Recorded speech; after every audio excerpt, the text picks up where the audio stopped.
We're just days away from the 2025 NFL Draft. That means it's time for final mock drafts, and we're to the Green Bay Packers. I am always conflicted with Green Bay because they draft in a very specific way, whether I like it or not. In this instance, I think there is a player that fits them perfectly that their defensive coordinator has some experience with. I'm Jeremy Green of ESPN Radio Asheville and NFLDraft.net, and this is a 7-round final mock draft for the Green Bay Packers. Jeff Hafley was at Boston College, as was Donovan Ezeiruaku. I think this kid might be my favorite pass rusher in this class. He is a little bit undersized, but he just wins. 16 and a half sacks last year at Boston College on a team that sucked defensively. It's one thing for a guy on an Ohio State or a Tennessee or one of those teams to put up high-level production. When you're legit the only pass rusher on a team and you can still do that, that tells me a lot because he was seeing a lot of double teams. He was seeing a lot of attention, and yet he still got home over and over and over again. I think Ezeiruaku is what you were sold Lucas Van Ness was going to be.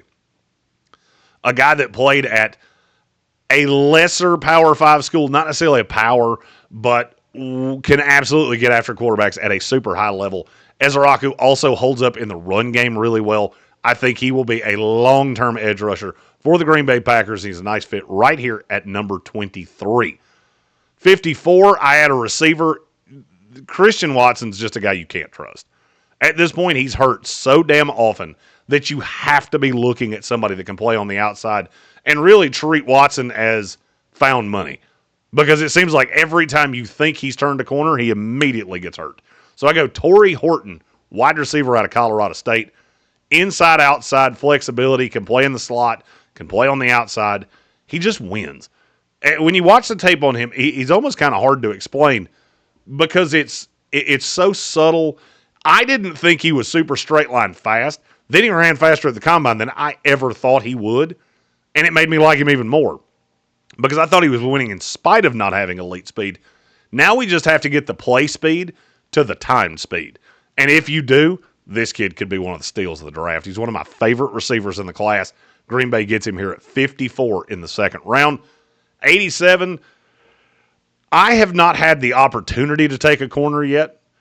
At 23, I considered it. There was just nobody that I loved for the scheme fit. At 54, all of them had gone in front of you. So you were either going to super reach on a guy or you were going to wait. Ultimately, I waited, got Dorian Strong, cornerback out of Virginia Tech. I think he is probably the last of the starting level corners in this class that are not just a sheer projection. I like a lot of the tape on him, but he is raw. Kid used to be a wide receiver. He's got really good, really soft hands. He just needs to learn to be stickier in coverage. Feels like he plays very off of guys and then tries to make a split-second decision to attack the ball. Also needs to be a better tackler, but does project as a starter-level talent at the NFL level. Then we get into day 3 with the Packers. Elijah Roberts, edge rusher out of SMU. He is a different type of edge rusher in that he's a 5-tech. Was a defensive end at SMU, but he's a bigger built kid. I think he will slide into that 3-4 defensive end role seamlessly. The production at Miami wasn't there, but he absolutely tore it up at SMU, and he jumped off the tape. 159, you lost your center this past year. He went to the New York Jets. So I had Jake Majors, center out of Texas. I don't necessarily think that Green Bay's offensive line, is built very strangely in that you've got a couple guys that can play practically anywhere in Elgton Jenkins and Zach Tom. I don't love the idea of playing Jenkins at center. I don't love that idea. I would much prefer him at guard long term. For this year, with Morgan, with investing in Banks, that's what you're going to do.